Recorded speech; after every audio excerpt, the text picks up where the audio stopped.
அனைவருக்கும் என் அன்பின் வணக்கம். நான் உங்கள் நெல்லை அன்புடன் ஆனந்தி.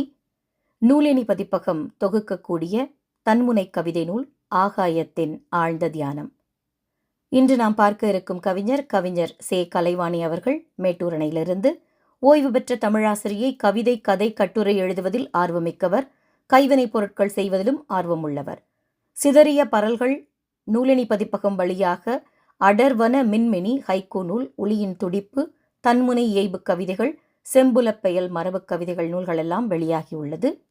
இவருடைய கவிதையிலிருந்து ஒன்று உங்களுக்காக. கொடுத்தால் நீ யாரென்று பிறருக்கு தெரியும், வறுமையில் பிறர் யாரென்று உனக்கு புரியும். என்ன ஒரு அற்புதமான வாழ்க்கை தத்துவத்தை அப்படியே சொல்லிட்டு போயிட்டாங்க. ஒரு வறுமையில் இருக்கும்போதோ ஒரு ஆபத்தான சூழலில் தான் நம்ம நண்பர்கள் யார், நமக்கு தேவையானவங்க, நம்ம மேலே உண்மையிலே அக்கறை உள்ளவங்க யாருன்னு நமக்கு தெரியும்னு சொல்லுவாங்க.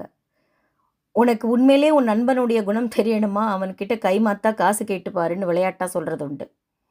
மற்றவர்களுக்கு நாம் கொடுக்கும் பொழுது நம்முடைய சிறப்பு அவர்களுக்கு வெகுவாக தெரியும், பாராட்டவும் படுவோம். ஆனால் நமக்கு ஒரு இன்னல் வரும் பொழுதோ, ஒரு இக்கட்டான சூழல் வரும் பொழுதோ, யாரிடமாவது நாம் ஏதாவது உதவி கேட்கும் பொழுதுதான் அவர்கள் உண்மையில் யார் என்று நமக்கு புரியும். அதை அழகாக கவிதை வடித்திருக்கும் கலைவாணி அவர்களுக்கு வாழ்த்துக்கள். அடுத்த கவிதையில் மீண்டும் சந்திப்போம். நன்றி.